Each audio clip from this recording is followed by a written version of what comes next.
Welcome to R&R Showtime with Robert and Ryan. And today we will be talking about episodes 10, oh no, not 10, 11, 12, and 13 of Clone Wars Season 8. Rebels Season 0. The Bad Batch.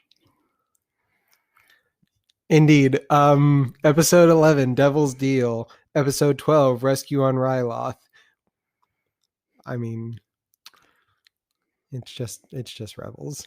And then episode 13 actually feels like this is the Bad Batch. Yeah, actual episode of the Bad Batch. Back to your regularly scheduled programming. So let's get our first impressions out. What are your first impressions of episodes 11 and 12?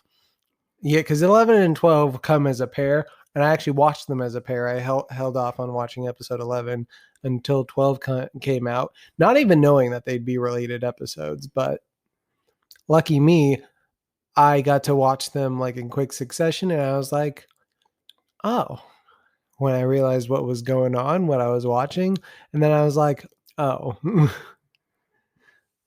So those episodes weren't great to me. Yeah, I'm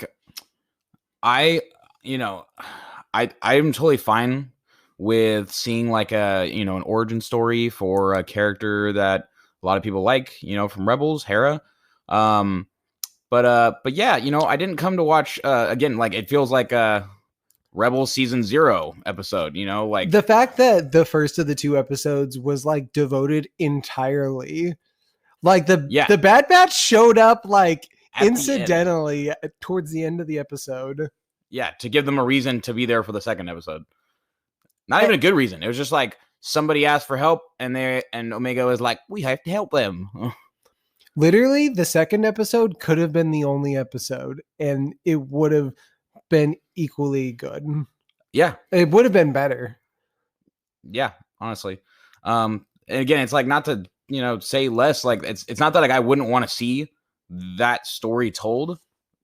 I just don't know that I wanted to see in the Bad Batch. I want to watch the Bad Batch do stuff. I don't even think I wanted to see that story told. Like, not to be too harsh, but like, I just don't think in watching Rebels, like, no offense to Hera, but that was just never anything interesting to me. Anything having to do with people of Ryloth. Yeah. So, and what it really just reaffirms to me, like the feeling I got after watching both of these episodes, really even after just the first of them, episode 11, was just that Bad Batch is in some ways just becoming a vehicle for Disney to show you a bunch of like, again, I said at the beginning of the episode, Clone Wars Season 8 stuff. Like the Clone Wars is over, but here's a bunch of like things that happened after, and here's a bunch of pre-Rebel stuff, and here's a bunch of other characters. And the Bad Batch are involved with all of them. Yeah. They're not doing their own thing. They're just involved in everybody else's thing. Yeah. And I just wish we were more focused on the Bad Batch doing their own things. I wish that we weren't having so many episodes at this point with so many other characters almost taking the spotlight from their own show. And that's why I thought episode 13 was quite good. Yes, and to basically roll right in it. Yeah, episode 13, that is exactly how I felt. I was like, I'm glad that after episodes that were basically barely about them, they gave us one that felt very chiefly like this. This felt like a Bad Batch episode. Not a single character in that episode like is from something else. Unless I'm mistaken, maybe Sid showed up in the Clone Wars and I don't remember, but like these are all like, I guess the Bad Batch technically are from the Clone Wars, but it's their show. Like, and this is an episode that just felt like it was just about them. Yeah, it felt like it was about them, and it felt like a very Bad Batchy thing to do. Like they have to help their fixer, like get recover her her hidden underground criminal base from another criminal, and then they have to recover a bunch of drugs for drug smuggling. Like this feels like a Bad Batchy kind of thing to watch, and I enjoyed it. And yeah, so I love 13. Yeah. 11 and 12 again, to say like it's not like it was a bad episode. It's just not what I really actually want to see out of this series. So one thing I want to say in particular, and maybe I can get more into this later, this is arguably a very small aspect of episode 13, but can I just say that the Pikes as like a criminal, like organization character thing, I just think they work so well. Like they have an intimidating factor to them that is never articulated, but it just feels correct. It Mhm. feels justified. Yeah, a lot of implication of their power. But I want to say that it almost feels a little undercut because like you definitely hear about that in other things, but you see uh in Clone Wars season 7, Ahsoka like infiltrate the Pikes and just kind of like take them down a little bit. Not like take down the whole organization, but like pretty surely like go through and just like make. Again, my details on her are fuzzy, but like I feel like she didn't have a ton of problems like getting past them through the Pikes and dealing with them. But that's Ahsoka. Yeah, I guess yeah, because she's just a badass Jedi. So yeah. But hey, before we get a little too far, let's get our recap. I think we can recap 11 to 12 relatively quickly. Um, Basically, 11 is we see the ending of the or sort of the resolution of the war on Ryloth and the new occupation of the Empire and how they're trying to assimilate in what is a peaceful way. The Syndulla family kind of are like we're the lead in the freedom fight of the war, and now they're kind of like passing off the torch to the Empire to be the leaders of their area. And at first, it seems like they're trying to do it amicably, but in the background, one of some of their people are still unsure about it and trying to keep weapons, and clearly it's like a military occupation. Yeah, because they're forced to disarm themselves while the Empire still holds arms on the planet. Yeah. It like so you don't blame the people of Ryloth from wanting to it's not even like they don't even see it as a rebellion is the thing. Like it's just said so offhandedly, like, yeah, I've already am replacing my weapons that I'm giving away right now. But it becomes like the linchpin event of the episode. Yeah. Those weapons. Yeah. In more ways than one. Yeah, definitely. But yeah, basically we see that we have Hera Syndulla introduced, our character from Rebels, who later is going to be the ace pilot. And we get a little bit of background on her and how she wants to be a pilot and all these things. I know I got a little harsh on the Hera stuff earlier. I liked seeing young Hera and her dreams of being a pilot. I actually thought that was kind of a sweet way to pay homage to her being such a good pilot later on. And Chopper was also fun to see. What I don't care about is the politics of Ryloth. Yeah. I mean, so I think it was kind of interesting because if I remember correctly, one of the earlier seasons of Clone Wars deals directly with Ryloth and aiding the freedom fighters of Ryloth to overthrow the separatist forces that are therein. And I believe Cham Syndulla was like a really main figure. Like he was the freedom fighter that like links up with either Anakin or Obi-Wan or whoever it was that was on the planet, and like they together like kind of turn the tide for Ryloth. And so I kind of think it's a little bit cool to see some of that stuff coming up. I thought it was cool to see. It's cool to see some of this resolution of things, and again, we're seeing the aftermath of the Clone Wars. I found it to be entertaining to see some of those things. I think my issue was that I didn't think of it as a resolution of the Clone Wars. I felt it as set up to Rebels. And looking at it from the perspective of what came before something as opposed to what came after something else doesn't bode well for my thinking of something. Like the Clone Wars works best when you think about it coming after Attack of the Clones, I think. Like you're not thinking about this all in the past, you're thinking about it as it's happening. And that it doesn't feel like it's all spoiled, even though you knew what was going to happen at the end of the Clone Wars. You didn't know what the Clone Wars were. But like, I feel like the events on Ryloth at this point didn't feel like they needed to be spelled out. One, because like they feel like what I assume happens on all sorts of planets during this time, but also because we know what will happen with these characters later in their life because of Rebels. Yeah. So like ultimately, no, like something's going to happen here. That's we already see where the episode's going.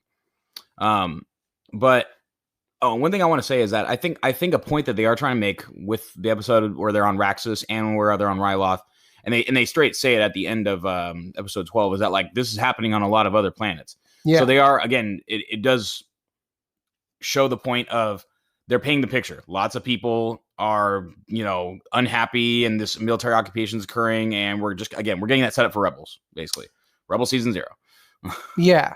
But like, I think another reason why I was iffy on it is because I felt like we already had this episode with the separatist leader guy. And Yeah. I already didn't really particularly care for that episode. Like, and that was like more of like a straightforward, like Bad Batch episode, I'd say. Yeah.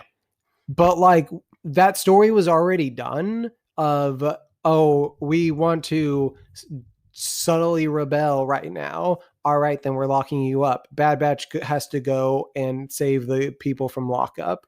And now they have a different perspective on the Empire. Yeah. It feels like that exact story, but with Hera shoved in. Yep.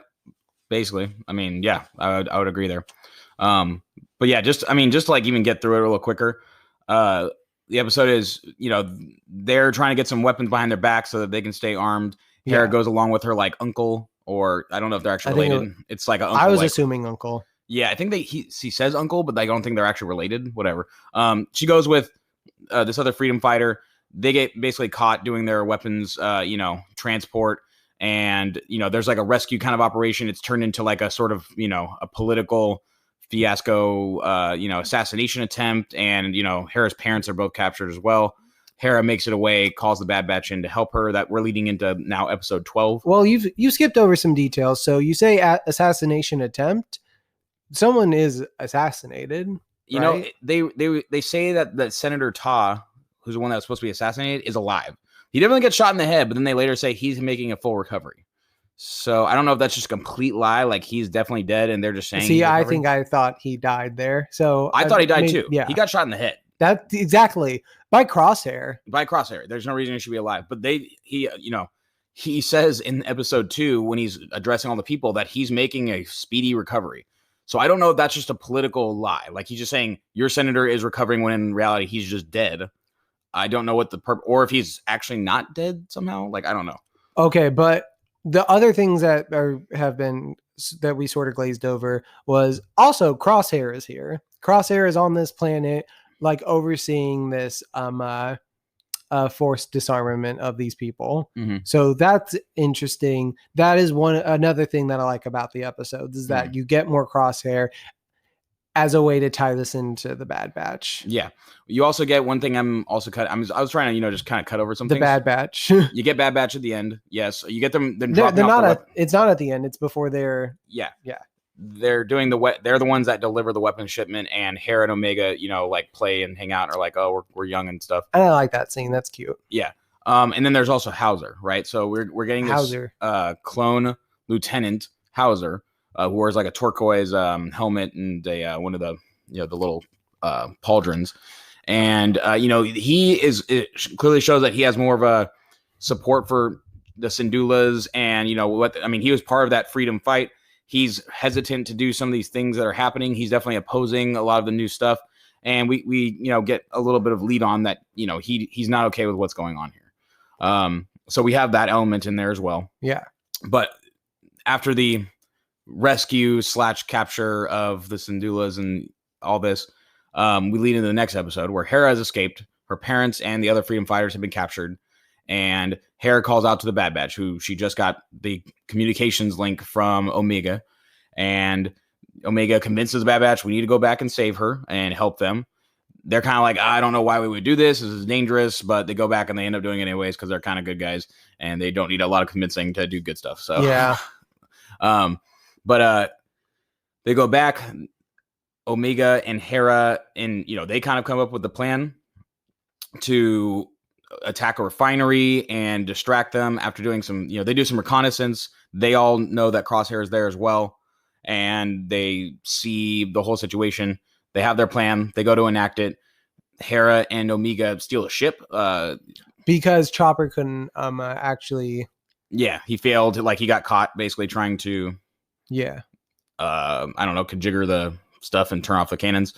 And while they're doing the distraction, they end up flying a ship around and blasting all the defenses for the refinery. At the same time, Hunter and Echo are in the main capital rescuing the Syndulas and all the freedom fighters. Crosshair sort of anticipates. He knows the Bad Batch's mentality and what they would do. So when all of the troopers are leaving to go back up the refinery, and he realizes like this is a distraction, the real target's here. He stays in and waits and lays a trap. But Hauser comes out right when they're about to walk into it and says, "This is a trap. You need to go a different way to get out of here." Gives them that chance. They end up taking another ship and they fly off. They get out of there. And who is it? Tech and Wrecker, who are also part of the distraction of the refinery, Hera and Omega, all of them fly off and they all basically make it away and meet up, get Hera back to her parents, and all of them leave to go somewhere and be safe. And the Bad Batch leaves off. The end of the episode, we have Hauser's arrested. Yeah, Hauser's arrested, and Crosshair basically is like, Admiral Rampart, who's been here the whole time. He's been the one leading this. We hadn't mentioned him, but he's been there since the beginning of episode 11.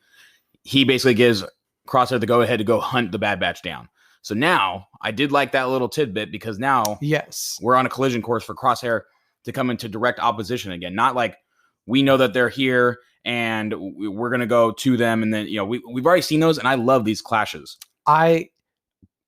Crosshair isn't in these episodes enough. Yeah.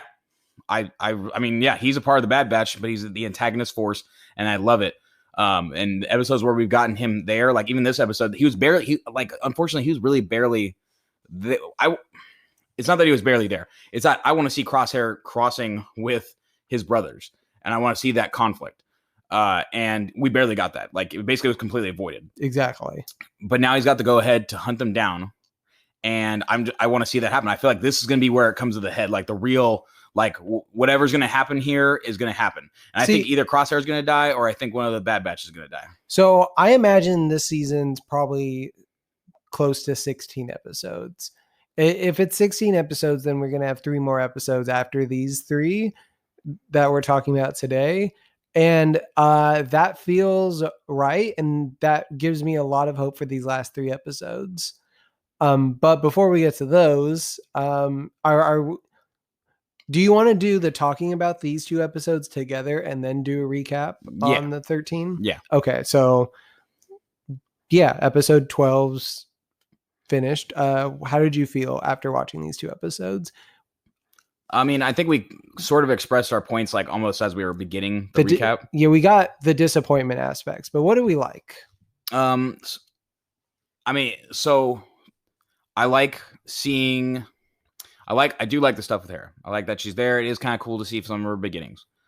I like that we do get just a little, we get a little bit more Crosshair. We get to see more of Admiral Rampart. We get to see more of this like interaction of the Empire with, these newly freed planets, where the planets are kind of like, wow, we just like fought all this time for freedom, and now it doesn't really feel like we're free, but whatever. And I liked Hauser. I like seeing a clone trooper who resists, who says, I don't like what's going on and I'm going to resist.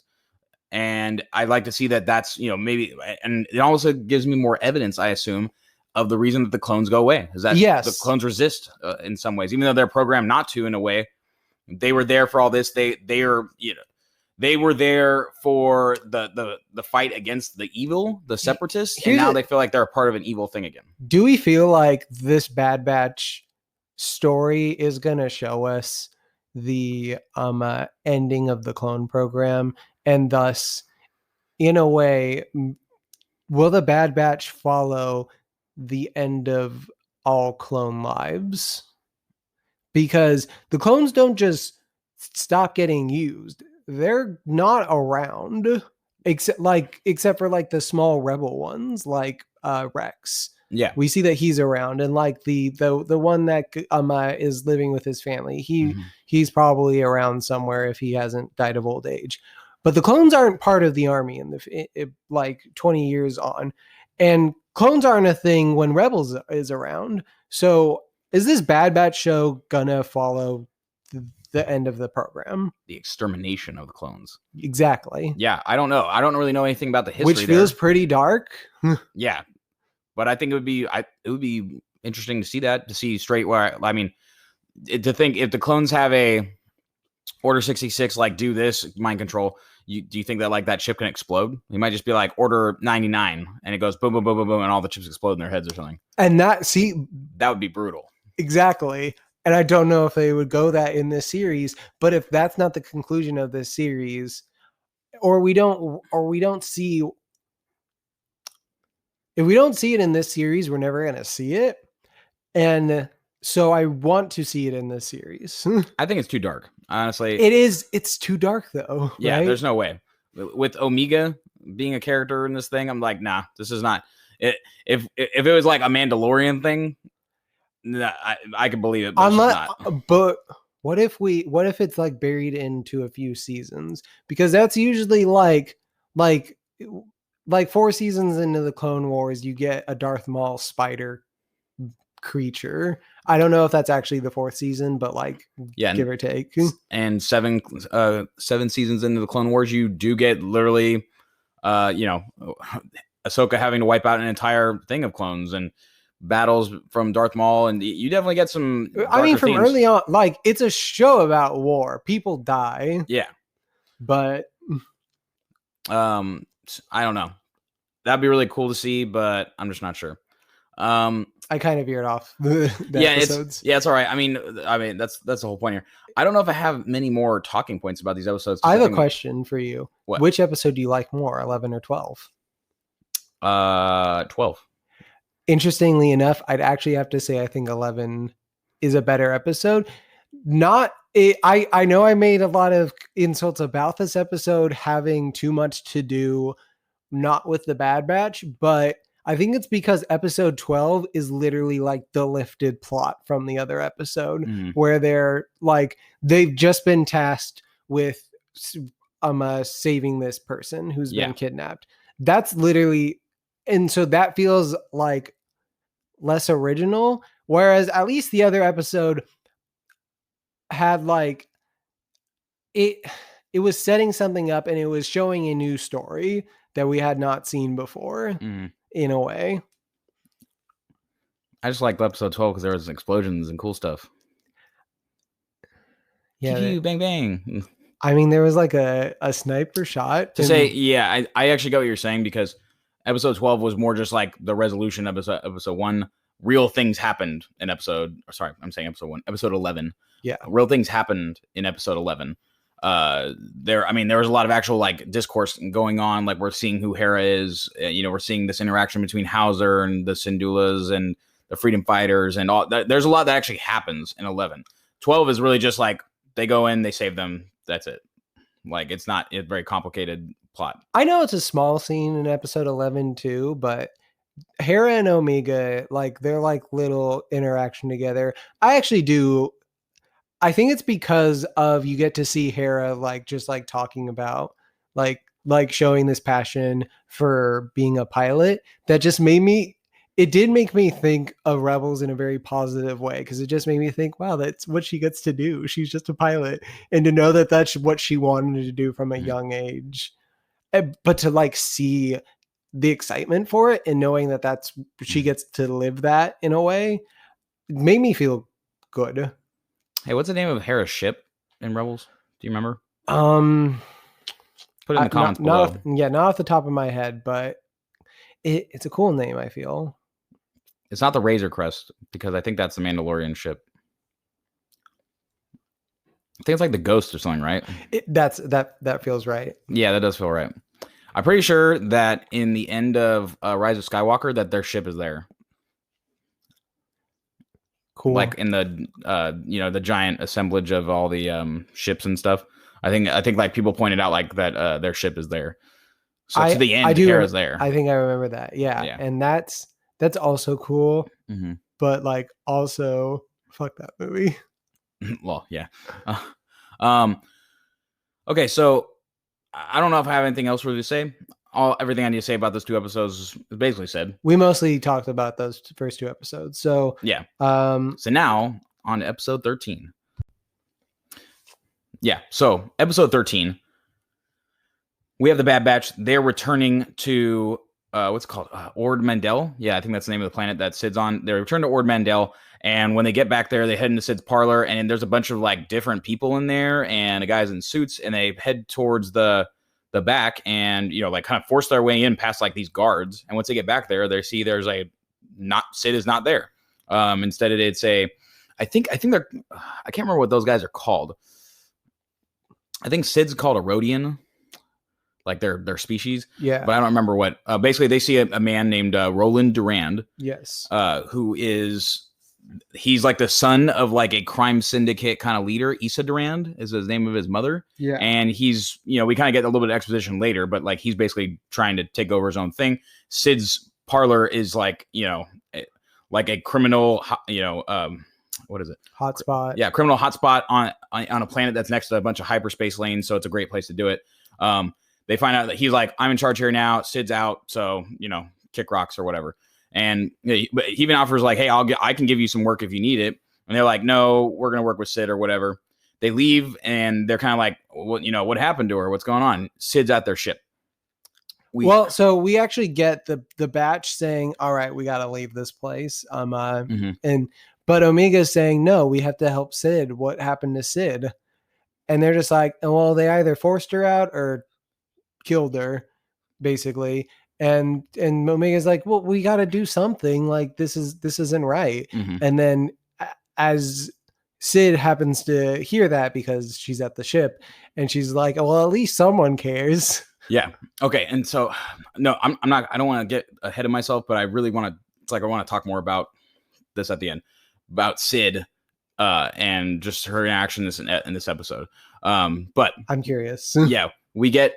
So they return to Sid, and she kind of lays out everything I just explained, that who Roland Durand is and what's going on. And she says, all right, this is how we're going to like get my parlor back. All right. We're going to like sneak into my back office where he's hiding some spice, and we're going to steal it from him. And he's going to get into a big spiff with the Pikes.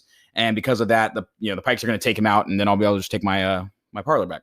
Yeah. Which honestly, that just sounded like a good plan to me too. Like that sounded just like a cool plan. Mm-hmm. Yeah. I thought, I was like, yeah. And Sid also makes it clear that they cannot be caught. Like they need to do it under the radar. Like if they can't know it was us, it needs to be like his fault. He lost it, so that they just are mad at him.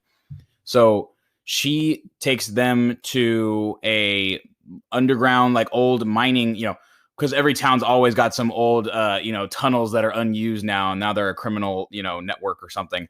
So she takes them to underground mining tunnels, and they start making their way on these, like manual, like mining shaft things that are on like a rail, like push carts where they like go up, down to move, but it's on a like suspended rail, not on the ground. And it takes them underground, and Sid mentions once they get to a door and pass through it, like, hey, you guys got to be quiet because there's some kind of infestation down here of some sort of, hence the name Infested. Yeah.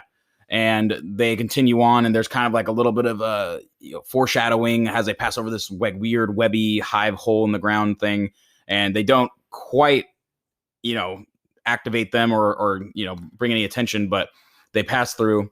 Nice tension building in this scene. They get to the office, and they have a distraction. Sid sets up a distraction with these 2 guys who I don't know if they've said their names in this yet, or if they've ever said their names. But like we keep seeing them. Yeah, the hilarious thing I thought it was just so funny is that they're in the Bad Batch's ship playing the game that they're playing behind Sid while she's talking to the Bad Batch, like just hanging out on their ship. Like she just hangs out with Sid. I was just like, I thought it was very funny. Like it was just like, look at these guys. They're just sitting literally in the back of the ship, like playing. Like, why are they even there? Why did anybody let them be there? Like they're just around. They're just around. They're just these guys. But so Sid has them set up to make a distraction, which is to sort of kidnap and Ruby, this pet that I think it was from like episodes before or something like that, right? Like because Omega recognized Ruby, but I couldn't place it. I don't remember. I think in my head I'm remembering like I think they had to catch Ruby or like take Ruby safely to somebody, and like Roland must have been the one that they were taking it to. I'm gonna look it up. Yeah, look it up. But nonetheless, they capture her to distract Roland, and draw his guards away, and so that he's not in his office. They steal all the spice. They get all of it loaded up onto the mining shafts. But the two guys can't hold on to Ruby forever, and she kind of escapes. And then they make their way back to the office. Roland sees that the spice is gone, and they know that it's in the mining shaft. So his guards go after the batch. The guards come after them on the mining shafts, and they start blasting and making all this noise. And as they're moving through that huge hive area, they awaken the hive of these crazy flying alien things, and they're surrounding the batch and the guards. They're knocking the guards down. They knock the guards down the entire shaft and are killing them. The batch are trying to fight them off, and they find that light makes them go away. So like flashing their flashlights at them, which they call torches in this. I didn't make note of that, but I think that's just a regional thing. I think that they're called torches in the UK. Yeah, I've heard that they call them that in UK, which is fine. But I just thought it was an interesting note. Like it makes sense. Seems like an archaic term.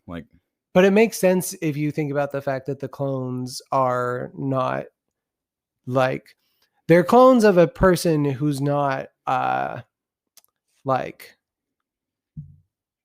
English speaking, right? Or not American English speaking. Yeah, I mean, I don't know. I think I've heard before that the sort of because they have an accent. Yeah, they do, but I don't know. I think I've heard, just as a total aside, that the Britishy kind of accent that you hear is supposed to be like the Coruscant accent, but I might be wrong about that. Nonetheless, not important actually. Yeah. Basically, the batch use some lights to kind of deflect some of the aliens off, and they end up getting away from the guards and through the door and sealing it so none of the crazy infested alien things can catch them. And they successfully get out. They take the spice out, but during this, they didn't successfully get the spice out. They dropped all the spice down the thing, but they got the spice successfully out of Duran's possession. Yes, but dropped it into the hive and down onto the sticky area. So that when the Pikes showed up, they were upset. Yes. So they make it out, and the Pikes show up to Roland, and he doesn't have the spice anymore, which means he didn't sell it, so he doesn't have any money. And they come for payment, and instead he says, "Hey, I just need more time. You need to give me more time." And they're like, "We don't give people more time." They definitely are just no, you need to have our money, or this is going to go down a way you don't like right now. Straight gangster shit. And they weren't playing around, because when the Bad Batch and Sid show up at the bar, literally an entire bar of the dozen or more dead guards are laying around the place, and they are taking Roland out in manacles, which just seems insane because there's only 3 of them apparently, and no more of them show up. So 3 of these Pikes take down this entire squad of guys, which again, this kind of brutal. Yeah. And so they're leading him out. Sid and the Bat show up, and he's like them. They're the ones that have your spice. Sid says, "We don't know anything about no spice. We don't know what you're talking about." And but the Pikes see through it. Yeah, the Pikes are, they're just, hey, this can all be okay if you just give us a spice. If not, then you will not like what happens. They give them basically the same threat. And at first they're like, "We don't know what you're talking about still," but then they're just like, "What if we can get your spice? Clearly you know what's going on. What if we just get it for you? Then it'll be okay." They're like, "Yeah, just go get the spice. It'll be fine." So the batch is like, "All right, we know where we dropped it." But they have to take Omega hostage. Yes, they take Omega hostage just to make sure she's safe. And she kind of, has some interactions with Durand and Ruby. And it's not a big deal. It's kind of cute. Yeah, it's whatever. Yeah. It kind of shows that maybe he's not an all bad guy. Makes me think that we're going to see him later. Probably. Yeah, I don't know why we would spend extra time on him. I'd be surprised if we don't see more of him. Yeah. They basically go to where they know it is. They don't go to the mine shaft. They take their ship where they know there's a crack over the hive area. Tech learns a little bit about them, what they are, that they're sensitive to the light, and that they're nocturnal. So they're like, all right, we got to get the spice before the end of the day. They have Sid and Wrecker drop down and, go in there, find the spice crates, drag them back up, and basically have all of them on the way back up. They're on the last 2 as they're going up, and they accidentally bump one of the mining shaft carts that was left there that the guards had died in, I think, and knock it down the hole, and of course spring the whole hive. the hive comes and it's trying to attack them. But Tech has been working on something to protect against that, and he drops like basically an ultra flash light grenade, and it lights the whole thing up and gets all of them to run away, and they safely drag them up and get all the spice. One Deus Ex Machina later. Yeah, exactly. They come back, deliver all the spice to the Pikes, and they're like, all right, our business with you is done. But not with you, Roland. You still messed up. And they're like going to take him. But the batch basically kind of, or I think Omega tries at first to argue in his favor and says like, hey, you don't need to take like, this is all over. You can just consider it a bad deal. And I can't remember who else argues in his favor. Omega starts with saying, hey, don't take him. But then somebody else. Sid? Might be Sid, yeah. One of them also argues in his favor, hey, like, you can just call this a bad deal and leave him. Like, you don't need to take him. And so, but they're like, all right, well, we're not leaving without something. And they pin his head down and they take out a blade and they literally go to cut him. And they're like, no. And they just chop one of his horns off. So I don't know what the significance of that is. Maybe like some Star Wars, lore tells you that like their horns are worth something, or that it's a thing of pride. Yeah, maybe because it's disrespect or something. I mean, because let's assume that it won't grow back, and for the rest of his life, he has a cut off horn. Man, I just remember thinking to myself, the most random thing came up. I was like, why would these aliens have horns? The only like reason you would grow horns is if you would use it to defend yourself, right? Like, like, is it a vestigial? Clearly it's a vestigial horn. Like, they don't use it to combat other people with horns. And like, why did the people of Ryloth have those things on their head? Yeah, I don't know, man. Whatever, aliens, of course, but I just had to think about that. I was like, are they like, were their ancestors like goat people? Did they like fight and like crack horns together? Like, Star Wars people are not designed by a enlightened higher power. They're designed by George Lucas. Yeah. So, but nonetheless, they take one of his horns, but they leave him and don't kill him or do whatever they're going to do with him. Yeah. Being also convinced, they definitely dropped his mother's name. That's how I remembered Issa Duran. They're like, you don't want to get on her bad side. I know that you guys are a big deal, but she's kind of a big deal too. You don't want to start a war with her. So they see the wisdom in that and just, take his horn. And I think in the end, like, Roland's a little bit like, he kind of like says something. Yeah, I think he's a little bit appreciative. He's a little bit like, all right, well, that sucked, but hey, at least I'm not dead. Thanks. Yeah. And he's weirdly amicable about something that, like, because he did the wrong thing, and then they bit back at him, and he almost died because of it. Mm-hmm. But they came through and were able to help him when technically they could have just like, well, I guess he sort of screwed them over. It was a whole mutual like screwing over of each other. Yeah, a bunch of mutual fuckery. So, but he started it, and so he relents. I think it's because of like the interaction with Omega and just like being like so supremely like cut down as the Pikes did to him, like killing all of his men and just like sort of like putting him in his place. Yeah. And yeah, I think that's basically the resolution of the episode. That Sid gets her parlor back and it's all good. So I'm curious what you wanted to say about Sid. Oh, I wanted to say one thing about, so the thing is we understand Roland Duran's like mentality, or at least what the Duran mentality is. He says like, this is what my family does. We take what we want. And so I think in the sense of like them literally coming back and taking what they wanted, like using the same mentality, he has to respect it. He has to be like, well, these are the rules I play by and you play by the same rules. So you won, you got it today. And so I get why he would be amicable. Not only did like, they took what they wanted, but like also let him live, like more merciful, and played by his own rules. So I see how that works. And that's why I also think he was going to come back. I think he's going to be like, hey, you guys played by my rules before. So why wouldn't you, I bet you'll help me, do something else kind of thing. We'll see. But Sid in this episode, I thought Sid was like an okay character for this, but I actually love Sid in this episode. So I got curious and I looked up who voices Sid. Rhea Perlman. Yeah, from Cheers. I think of the Danny DeVito connection, but because I've never seen Cheers, but yeah. Or yeah, like Matilda, right? Yeah. Yeah. I recognize the voice, just like that kind of scratchy sort of whatever voice. It's like it made me think of like the grandma from Napoleon Dynamite, but I knew it wasn't her. But it like reminded me, gives me sort of that vibe. Yeah. But yeah, I love Sid in this episode.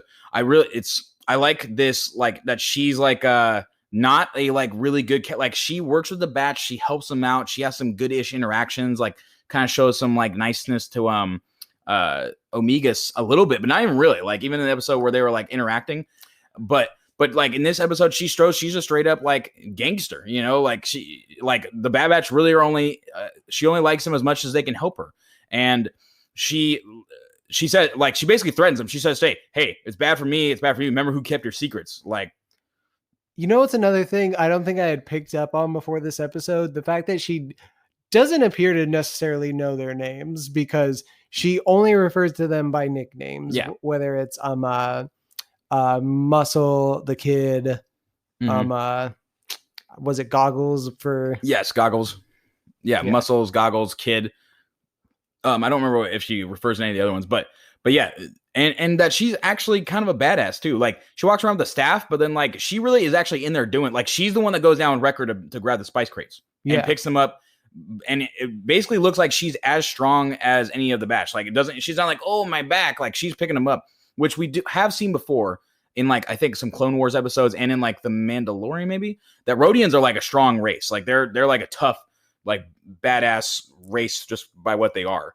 So like, even if she's like maybe an older one or something or female, she's still like strong and like capable. Not to mention when we see them like basically faced off with the Pikes the first time, like she gets in the middle of the Bad Batch, like raising their weapons and the Pikes, like being the Pikes, like she gets in the middle of that. Yeah. And and she's not she's not like shaking like, oh, I'm so scared. She's just like, hey, like she's being smart about it. Yeah. And yeah, I just really liked her interactions here. I like that we see her motivations, right? She's not a good character, but it's okay. Like, I don't like, I get that the show is directed toward kids sometimes, but I like that we're using some real mature themes, like that you don't have to, she doesn't have to be like, oh, I like you guys, you know, please help me. She's not like a lot of these people who are just kind of asking for a handout. She's like, you owe me. Like, I know your secrets. Like, if this is bad for me, it's going to be bad for you. So you need to help me fix this. Like, you know, and I like that. I like that she is like a not necessarily good, like a more like a gray area character. You know, she's not like totally evil. Like she's not bad. She hasn't like sent them on any bad missions, but yeah, she's protected them in a way. And she has kept their secrets. But she's like, I mean, hey, I know your secrets. You need to do something about this. And she goes for a straight like gangster move. She's like, we're gonna come in here, we're gonna steal his stuff, and we're gonna let the Pikes handle him. And like that was a straight like she's basically saying, I'm leaving these guys to get killed by the Pikes, like to get her stuff back. And I just really like that. I thought so was great in this episode. And overall, I just thought that was one of the things that made this such a Bad Batch episode. This wasn't like they didn't go do a good thing. They weren't saving people. And it's not to say I don't want to see the Bad Batch save people. Like I like that they're like kind of good guys too. But I like that they're also like, you know, kind of, they're a morally gray sort of group too, that they'll just do like, all right, we got to overthrow one little crime lord to instill our fixer back in their spot. So here's the thing, like at the end of the day, they still let the slavers go away with the slave spice. Yeah, exactly. They're just kind of like, yeah, whatever, like not our problem right now. And I kind of like that. I like that we see this felt like a very Bad Batchy episode. And like we said at the beginning of the episode, I like that we got this Bad Batchy episode right after some, you know, Clone Wars season 8 and Rebels season 0. Yeah.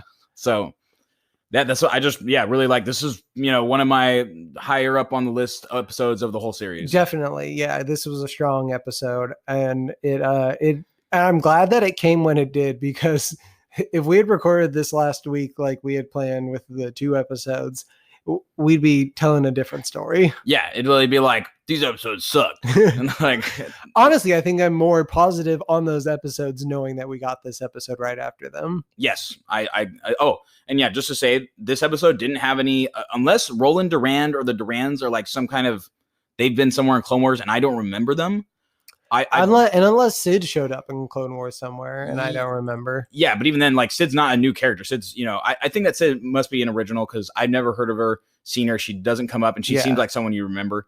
But yeah, I like that this episode didn't feature some other character. Like at this point, it's like we felt like we kept getting over and over and over again. The closest you get is the entity of the Pikes, but even then, like it's like you can't like just make up a new alien race all the time. Yeah, like you need to have something, and something that's established is actually makes it better. Yeah, that's fine. It's not like they're introducing some like, oh hey guys, it's that character again.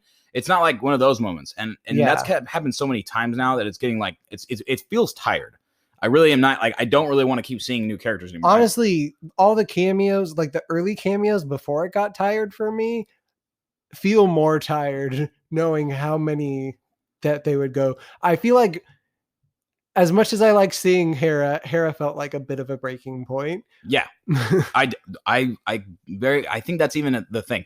If we had this episode with Hera, many episodes back, not to say like we can change the continuity or the timeline, but if we didn't have like, again, literally 7 or 8 different cameos up to Hera, seeing Hera would have been like a cool thing. Honestly, it would have felt better, but it just, at this point, it's felt like they're just shoehorning more and more of these in. And I'm like, dude, is this Bad Batch or is this like, like show off everybody else in the world thing? Like they've already met half of the rebels. Yeah, exactly. That's funny.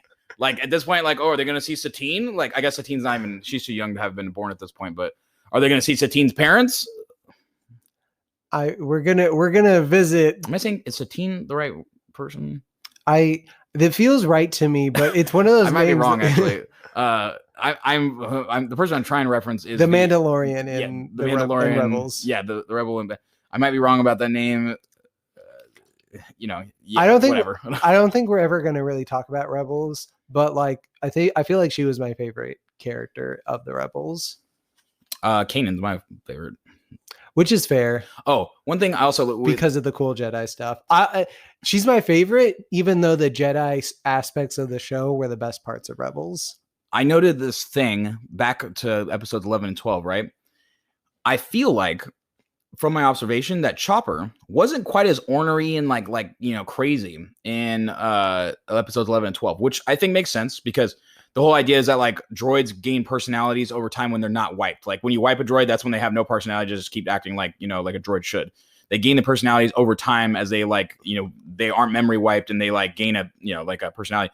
And I feel like it would make sense that Chopper in the time of, like where we're at now, episodes 11 and 12 is, he's early on in his existence and maybe he was like a service droid or whatever droid he was supposed to be at that time up to that point. But then after many years with Hera, like kind of being on a rebel thing, like he's picked up a personality of being like rebellious, even till we still get like aspects of like little beginner aspects to Chopper. Like he just like sort of like goes up to another droid and just zaps it. Like and it felt very Chopper in that moment. And him like getting cocky, like, oh, I can do this, but like, oh, you couldn't do this.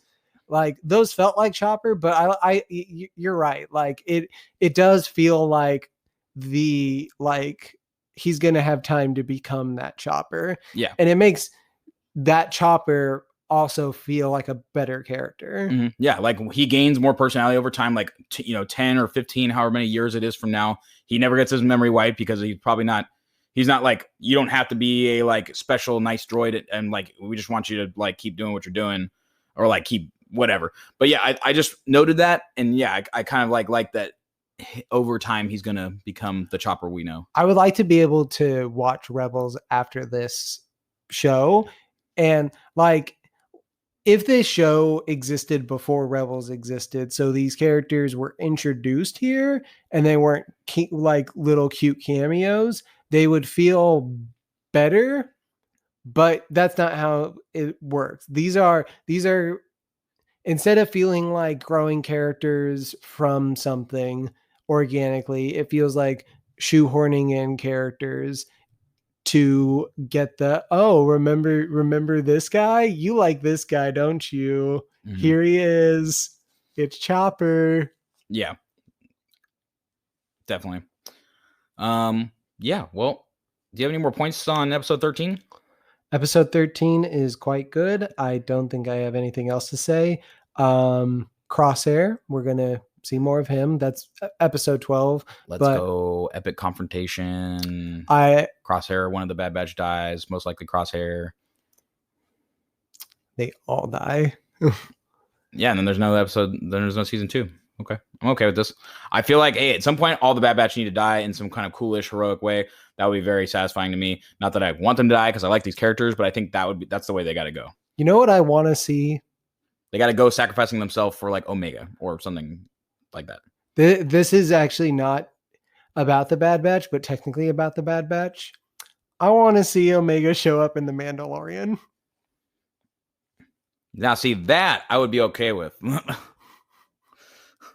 Wouldn't that just be like mind blow? Like, I don't even know how you cast for that. Like, but I want to see that. Yeah. Oh, I want to say this. We still haven't gotten any confirmation about Omega having force powers, and I really want that to be a thing.